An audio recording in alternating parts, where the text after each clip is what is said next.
Otimboka Fali, Otimboka Fer, Otimboka Kofi, Otimboka Jibe. Et ça n'est pas une référence. So qui bayembi bango mbale sikama. Mabeza wapi. Tout le monde en Nigeria kuna David on a Peace Square. Ou ça na Nigeria, ou ça na States. Baye ba sangani bayembi. Mabeza wapi. Hein? Pourquoi tu n'as coaché des besira des besate? Des bandes à London TV. Biso ba journaliste tobo makaba fouine na biso. Ba fouine na biso ba artiste c'est son infouine. Ba ça bato biso to salaka. Parce que tangu ne fali alobi ke ba misene ba likalisu. Te mutalobe ngo Nana Boduga. Nana Boduga azaka intervalle. Ah OK. Moni aza intervalle Nana Boduga jamais akoki koleka na TV sans accord. Voilà, c'est solo maki na bureau. Solo la maki ba solo li les aki cuisine interne ba lobby allez. Yo loko za ne oza communicateur. Allez, keno pesa. Des bandes à London TV.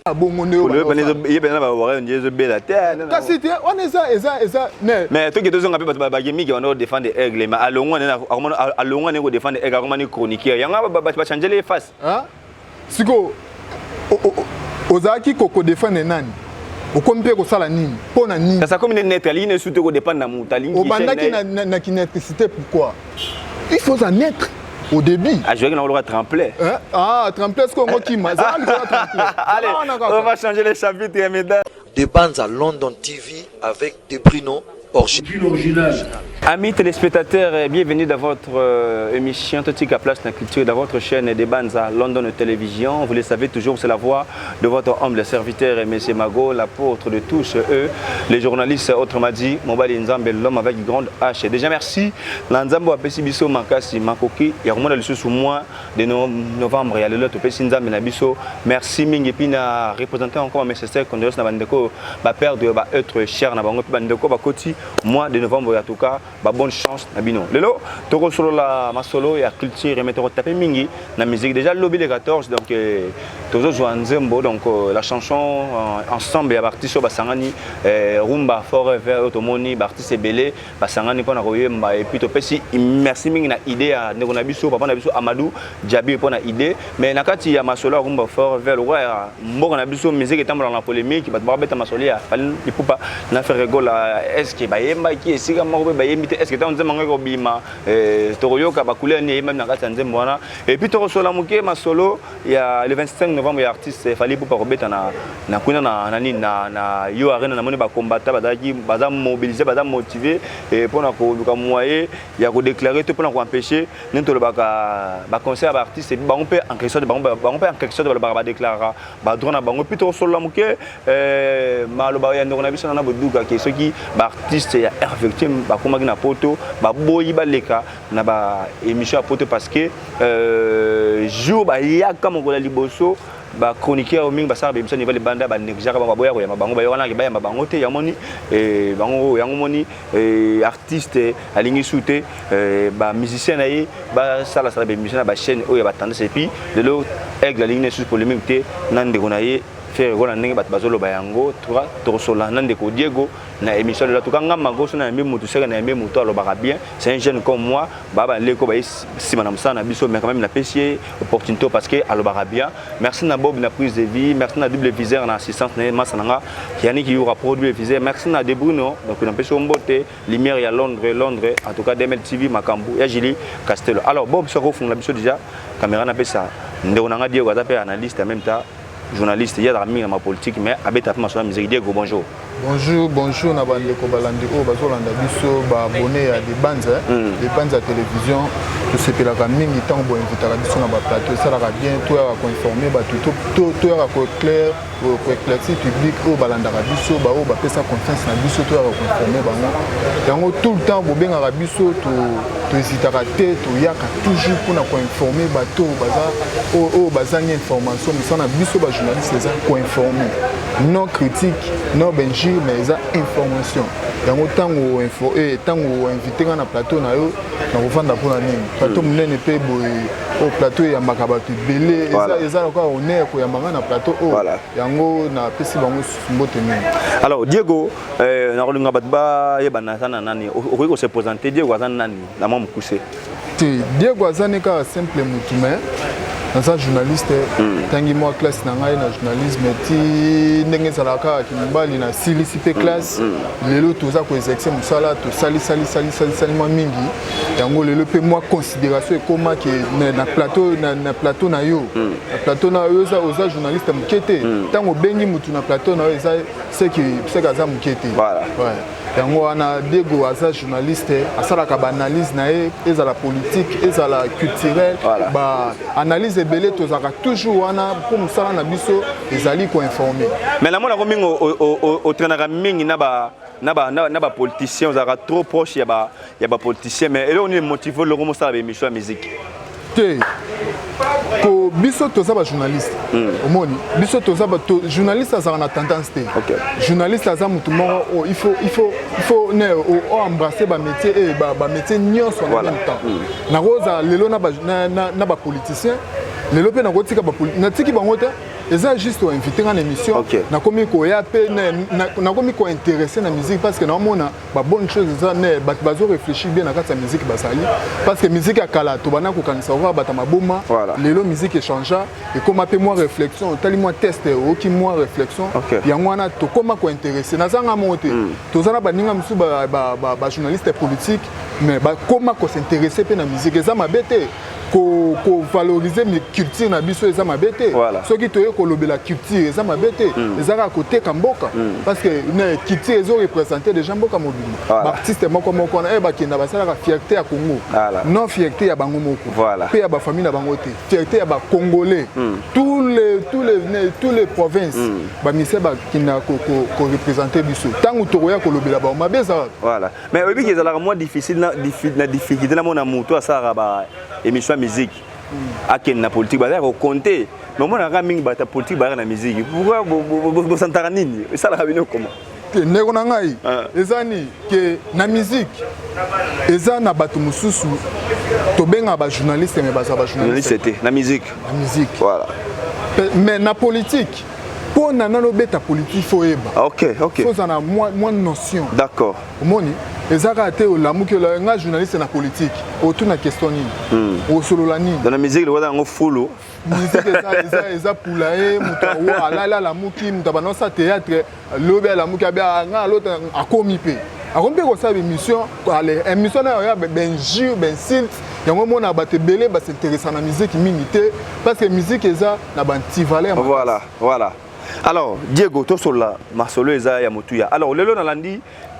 na boduga parce que je pense que ba mission ya F victime o ali boso e ba kendaki na poto pa équipe ba kendaki pona concert ayo arena e ba kuma yi poto ba chroniqueur belé ba boye ko ma bonne be mission na bango ba boye ma bonne be mission deuxième équipe R ba kei na landi na boduga ba poser question alobi soki ba mission F victime le belé baza na poto président il y a air victime ou bien bon ba mission air victime ba décision qui va les la mission c'est par rapport à équipe ya li boso na poto ba chroniqueur à poto ba boya ko ya ba ya moni et ba lingi pena ko le na ba chaîne ba tebelete na poto ya idée na opona analyse na ngai au monde a déjà mutu a zone nga sala marketing na e aboya ne mutasali ba produit aibi ke yo ko tekela yango ne proposer que na sala marketing aboya ça la raté ba musicien ne ba sa bongo ba produit na bango eza biso biso ne to sala ka bango oh mais musicien so aboya langage wana na mona elga aboya langage na lo baka yo sala mutu yo sala mutu linga langage a cette langage wana te mamsu ko sala c'est trop dit que to faciliter ka musala na bango omoni osali musala na yo mais so yo mongo kaka e obeta te esengaka biso to ya kolobela ngo biso to diffuser on a ba chaîne na biso biso to martelaka yango mingi yango saka promo ezaka yo ba bengaka promotion biso ne to sala promotion na ba soki aboyi ke biso ne to apportaka implicité na carrière na bango te wana mamso eza ignorance moni ça c'est la langage yango pe na Edgar Boya ka lo ba appeler yo sala biso soki olandi ne babardi ne badir na émission na sala ka pona landango abaka ke yé bateau basalaye eza bateau akuta na presse eza te ke yo lalo la muki obitenga na mutali banda lobelaye siko Alors langage yande on a biso boduga pona ko ba ki ba musicien so yi ba lingi so ko de kana ba chaîne ya libanda te parce que parce que ba comment ba tendance et puis jo bayaka ko liboso ba boya ya mabango les ba sabotara et victime ta ba kenaka liboso ba meki ne ko na ngai mago obike biso ba journaliste to boma ba tuna biso. Ça veut dire biso ba journaliste to boma ka ba fouille na biso ba fouille na biso ba artiste ce sont des fouilles ba ça ba to biso to salaka parce que tangu ne fali alobike ba misene ba likalisu te mutalobe ngo nana boduga zaka intervalle. Ah OK moni aza intervalle nana boduga jamais akoki koleka na TV sans voilà c'est solo maki na bureau et solo la maki ba solo li les aki cuisine interne ba lobby allez yo loko za ne oza communicateur ya tango allez keno pesa aya pesi c'est qui eza eloko moko ba constataki eza eloko moko ba vandaki ba 8 ans comment biso bana to komi parce que ezaka curia artiste soka uti libanda soka awa ezaka moi tozaka il faut to banano umela ikuna ezaka nini ba projet zaki nini est-ce que ba artiste balongo Congo ba ki na Europe ba ki un mois ba journaliste ba yarati 2 mois ba journaliste ba yarati o mais elekeli bango pe orchestre ni F-team les orchestres moi nene les orchestres muketa sko tangu ba boy c'est qui ba meli balembi ba betchanga babite so pe bolekisa bolekisi po tande bakuna batina image a eleka batapoto pika ba otala mais ko ba langage wana ke yango aigle la boy ni bebe bisa F-team ba lina monko ba lina ko le na ba émission poto te pourtant ba aigle boso ba sabotaki bango est-ce que ça peut malamu ça peut important que ba yango ba ye ba yango tozomona que ba comment la chaîne ba pona roleka biloko mususu ezaka problème ya communication voilà omoni okoza non a raison mais façon ni no communiquer là on lobela on a tani pour les épées baningate OK omoni parce que ba o baza na poto ba on peut basa ka fierté les musiques congolais à l'étranger voilà omoni baza banguna te n'habite pas ba journaliste mususu ba koma na ba parti pris n'habite abigine yesoka yete na ya mara kan o zoka ne journaliste aza mutoyo azaka na parti pouté azaka la telora caméléon te journaliste aza muto ambasaka tout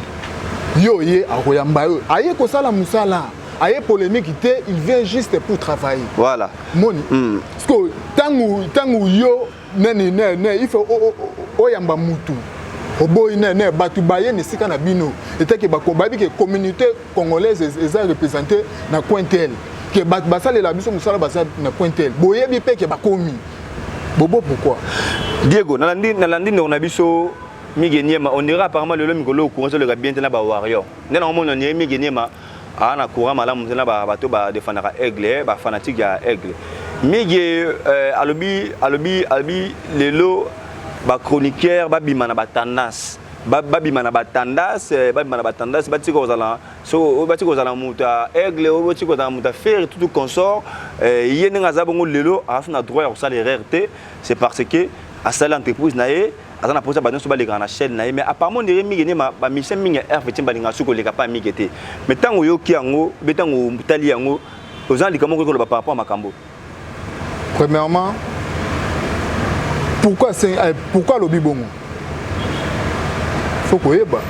Tant qu'on sali bêtise,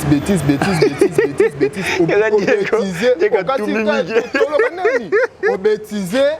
allez comme il a tellement boé, on s'est ressaisi. Ah, yo baby mi ça va bêtise. Oh, un sens. Yo baby mi va bêtise na ça. Kasi tant mutu tangu babakena ko délivrer mutu l'église ezarate pona o atika atika maram ezarake alonga na mabe akina malamu tangu mutu alongwe ne anga changer côté c'est que zaki mabe siko yo buyo yo siko pourquoi le bon point mais kasi ne to lo bandenge ni parce que yo zaki na kata salité oh mais il faut tout ça la différence yango internet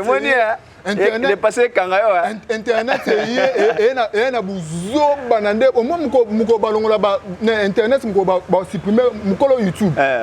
mukolo entreprise à YouTube mukolo chaka YouTube asibement total ce ko bango so ba benga so ba journaliste wa ozo reprocher migenia manani pour le taper partout entreprise à munene ozo reprocher nani et lo ka sala ngalo ba ke lo moko et lo ka sala ezongela ye bano kangaka mais buzoba biso ba mais ça clair aux autres mais là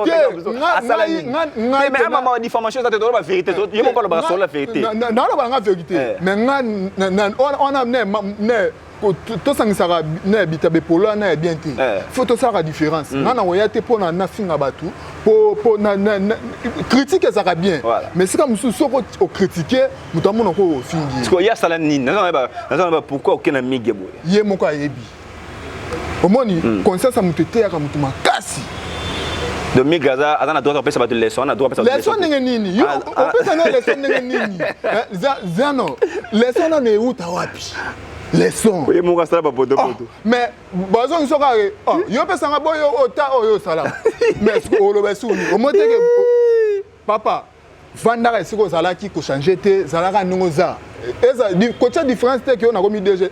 commis DG mais so sengi ke ba chambasu hein yelo penaka bongo ne ye bena ba wara njezo bela te kasi te on eza mais to ke to zonga pe ba gemi ke on doit défendre aigle mais alongo ne ko défendre aigle comment ni chroniqueur yanga ba changer les faces hein siko ozaki ko défendre nani okompe ko sala nini pona nini ça comme une net ligne surtout ko dépend na mutali au bandaki na kinéticité pourquoi il faut en être au début à jouer dans le tremplin tremplin ce qu'on qui m'a allez on va changer les chapitres mesdames mesdemoiselles et messieurs toi c'est le chapitre alors Diego tu mets ma solo il y a le 25 novembre il fallait pour se produire na Yo Arena mais autour de tout il y a le solo le 25 en gros ba polémique ezali eke ezongi ba combattant on ba ko tikate tango zo mona makambo parce que là kate fallait fa beta na Yo Arena ba combattant ba babi e ko simba te babi jou ngo ezali ba libe ba pona yo na moi mukuse siko na comprendre ba vie na bisote ba masana bisote ba petit na bolingaka nini yo na ba petit na yo na ba petit na yo zo mona combattant age na za azalaka baza bacha ba ona sima biso to mona ba baza na batumboli bacha ba ona sima na combattant age no papa politique ezamo ne bango ba la politique te ce sont pas des politiciens ce sont les influenceurs ba ya moins influence mo loko ke na poto kala créer moi équipe de 5 non c'est ba combattant bato baza censé pour le développement ya mboka eza ba musicien te eza ka ba musicien te ba politicien ne ba simi mboka mais président de la République chaque fois ya kuna na France balandaka yo wapi yo na manière on mona makambo lelo ba combattant ba zo telemela concert fali pour le 25 novembre betate na habité ceux qui au mona ka litia ba ndoko na biso ni za ka litia mo da noble za ka loyal ne o mona la te ne ona mago il faut biso bato ba congolais to vivre na kini il faut toper ça bango conseil ce n'est pas bien ceux qui olingi à se prétendre baza ba combattant oui c'est combat qui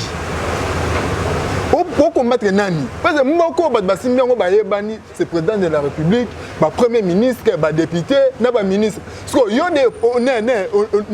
oza ko embrouiller mutu simple o asala ba faire eza didi non pas que na kuna na pototi ba didi ki non ba que na pototi aza feriste même feriste ne mona fali musique eza eloko yo bango baso bokolela bana eza le roi mutafungoli di gablo na e sko mutasa na makambo na e soki ne soit que député moko boye abengi exemple ngai que na battre campagne pour na e ese na boya pour aza mutu ya lamuka na boya pour aza mutu ya IDPS na boya pour aza mutu envo na boya te ngai za métier na ngai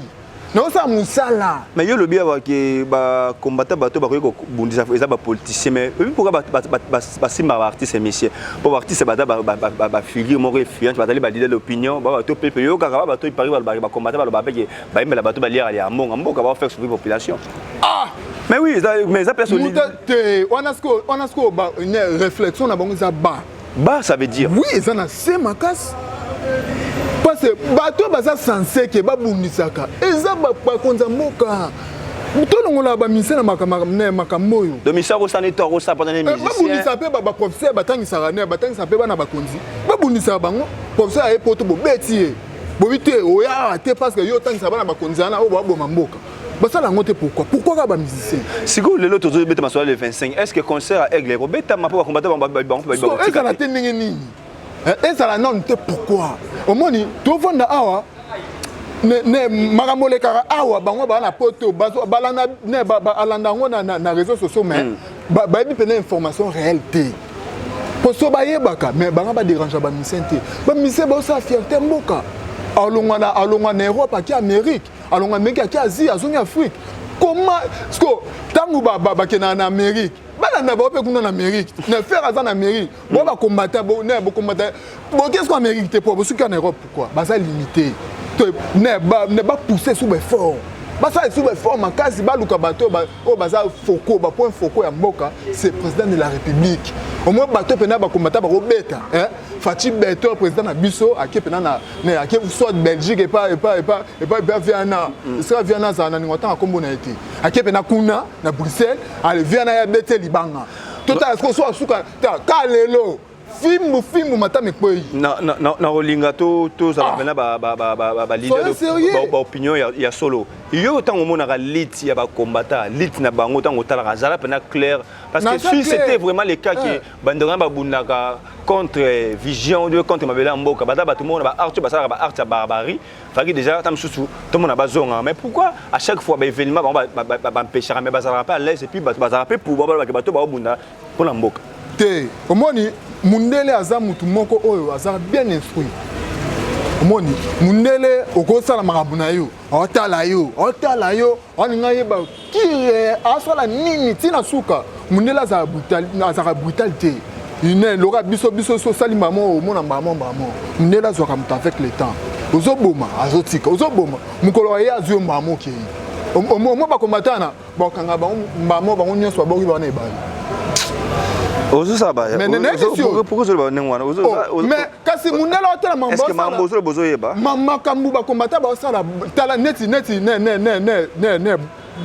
vena biso bokechu apekisi conseil beta mais tolandi ne bite zaki na kata boîte to wapi bobina ba image akala muso ba pas jonga ba jonga ya kala soki ya kala ne ba kombata ba kata musique na Europe quand ba 2000 ans ba mille c'est qui on est zaki ne avant Mobutu via zaki na ajwana Diego to bana na suka to na songa mo mukela makambo ya migeniema il faut pas mituna moi changer on matisa na songa na makambo ya bo kita biso Diego na songa na makambo ya ndo na biso migeniema pourtant mususu na moni o répondre ngam vraiment la muté mais na songa malamu ntango ndeko migi le bige ba chroniqueur faut batika la naître alingi souté ou bien na regard na le quoi sali entreprise na lingi azala naître azala ni muta fali ni muta faire atira la naître yo zo mona ndeko migi alobi yango pona nini pondenge na biso boduka sa déclaration que egalite ba misene ba les na ba chaîne ba tendance ou bien zo mona ke likamo za na sewana mais au moins que c'est clair après ba bêtise au ligne on se rattraper mais au sala on a retard parce que ndeko migi azaka na Angola omoni tango azaka na Angola abana ko lobela nani abana ko finga nani abana ko critiquer nani aye ona kin abana ko critiquer nani abana ko finga nani akei poto akene poto na mécanisme nani amemie na poto na ka ba bamta somle bieza to mema banaliste ne bongo ndena ka ba bamta somle bieza kan ndamso le dieu fefe kasi bongo somle billet mais ye moko ti afona poto bongo ayebi nani yes aza mbongo ke poto yes mbongo ke poto maloba oza na visa mais ne passeport e bomio oza passeport ne ba frère monsieur mais cela ngana ça bela version mon clair on a yo ba ka o mélanger tango ba gane ko finga na lobla o sala lise tu parles de quoi en réalité mais ayebi abana finga feri oh kabotolo abana finga feri so no bana ko finga feri bongo bango ba inayo bango kuna miso ba ko beto pawu na miso na ba yo kuto saka lisute sikoyo papa mukomsu o créer chaîne o komi DG so réalité le grand poto kuna ko bisote ne ona o yaminga na plateau na yo o benga Diego ndeni na la pasa to sala ngai na ye na région na plateau na poto za bongo te o mo poto il faut ça na visibilité mutu akoyaka na plateau ya yate faut balanda kaona na mboka nanu balanda ko makasi après ah so na kie kuna na so mo visibilité na keni so nini bomi migenyema akokufa nini bomi au moins ok non ti suka parce que na lobi nini bomi migenyema oui mi yana ndolanga ane ko na yo mais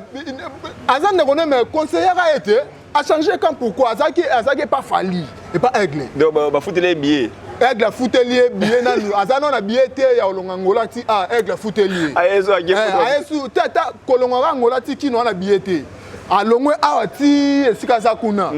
Aigle comme da foutelier na ba collaborateur parce que Aigle ndenga sa bongo akoko sala eloko te mais mutu moko baza pembe na sala eloko ezaka ye sali kamo parce que ye ako ya kate pas na niveau Aigle ako kitate aye pas na yo parce que asa mutu munene Aigle tout le monde a quand même ça mutu munene mais est-ce qu'en réalité tant migi alobi ke batu faut pas tirer aux ala batu balongwa ko na nimo batu neni elo ça no migi bongo za no bongo injure bêtise na kofinga ya homme de salier bongo so batu bazonga batu nenge nini yo ozaki oka maître principal injure mais c'est méchant hein mais tu peux dire des choses comme ça non biso oza pembe oza vérité ata yo mona sa mte moyebi ke ozaki pembe ke azaki na benji so yoki pene injure pena bokolela tozonga ba image akala kasi tozonga na video tomona ya lelisa batu il y a des mafinga na internet okofona pe obinzambi ye mto finga ngai ezaye kasi ofani pe obite muta ko finga nga boete asunga boninga ni ta bango pena omo internet c'est le gandel muta fa finga yo à côté le no internet ça bino vino mobimba abanino ayepa na omota abanino mama abi domingue finga papa zu mama abi no papa si yo mo ya na yo benjo apparemment bana pour mo na migi non problème analyse donc c'est pas grave je ne disconfie pas la manière donc ozolobela apparemment on dit aux pour mon ami domingue finga ferré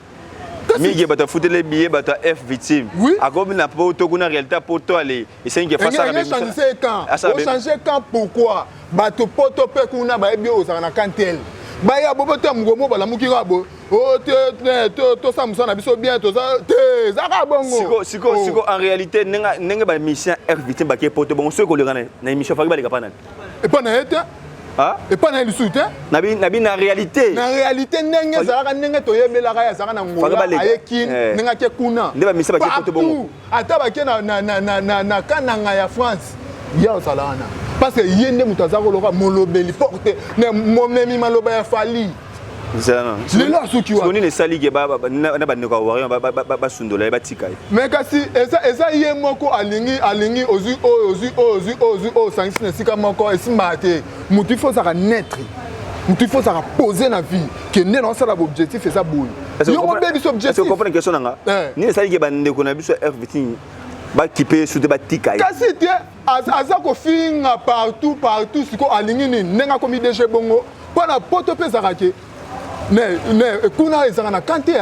kuna kanza rato ngaza mta Fally te so luki bongo fala ro ya te c'est bata poto kuna bango kuna neza ezaka pena boye mo ba vient ba kombata mo pe bazaka moi mo pe babunga mais mokila ngolo ko ezaka pe balula yango sala bongo mais poto le kana émission ne avant sa visibilité ezaka ozu ministère affaire ozu ministère Fally ozu ministère Papa Wemba ozu ya JB ba on ba ministère na monde qui tirait précisément la musique ba ministère ne mbasala ka pe biso pe to sala ka ba parce que ero yambie balinga ba eba mutuni na yambi omoni wanga ba ne ayambie pourquoi et ça là yo mo pe visite côté au miteki il y a un truc au étiquette to comme na suka il y a le mot étiquette nga ça na comprendre bien que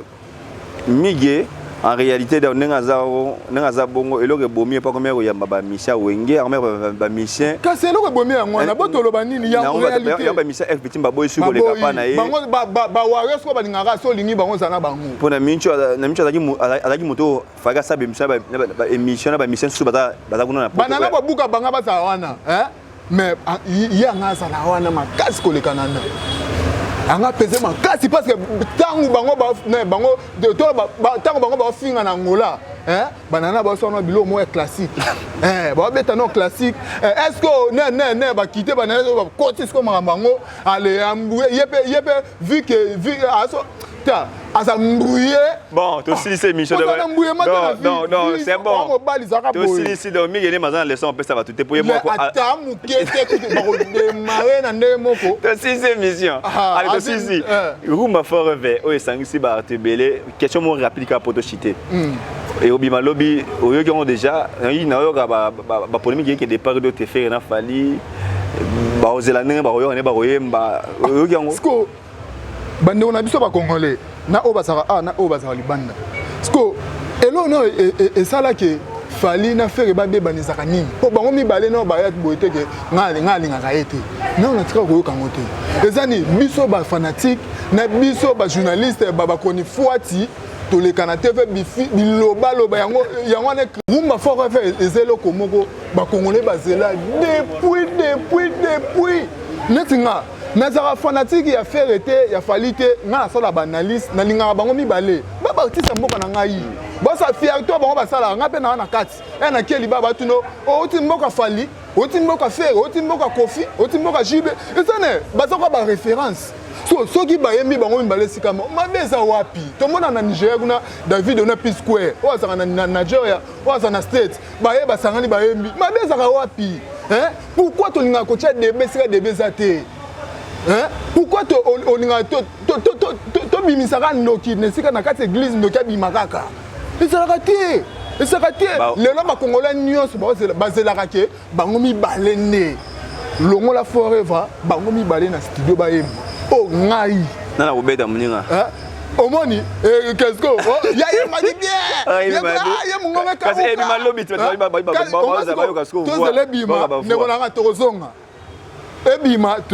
Allez, merci beaucoup amis téléspectateurs et ça c'est la fin de cette émission. Merci à la grande équipe technique qui a des bandes à London Télévision. Yannick Yourapo, double viseur, Bobo Kokisa, Namoni Moutnangaï, comme qui Washi. Washi kala washi eli boum. Washi mboka watu wakondezo eli boum. Mais la main est belle. Les pays ça va. Non, je rigole. Allez, donc si c'est émission Bambo Tenayo, na batali yo poto ça rapidement. Merci vraiment Ezaki bien na koyambanga na plateau na yo.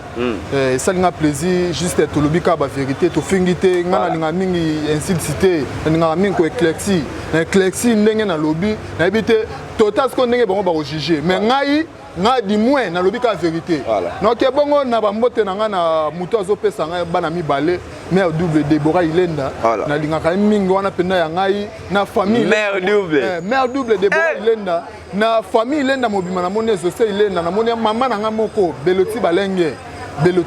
na yo moko Margot et ça nga plaisir makasi collégation na plateau na. Merci beaucoup. Allez, c'est la fin de cette émission Bob Vimbisanga là c'était Ndeko Diego, c'est mon jeune frère baza baleg na biso baye na musala en tout cas toujours encourager bango en tout cas ça nous fait du bien Rosalie na kati plateau na lingai ko yambaye parce que c'est un monsieur alobara bien be baza déjà na moi lokolo ya bala bu par rapport à évolution ya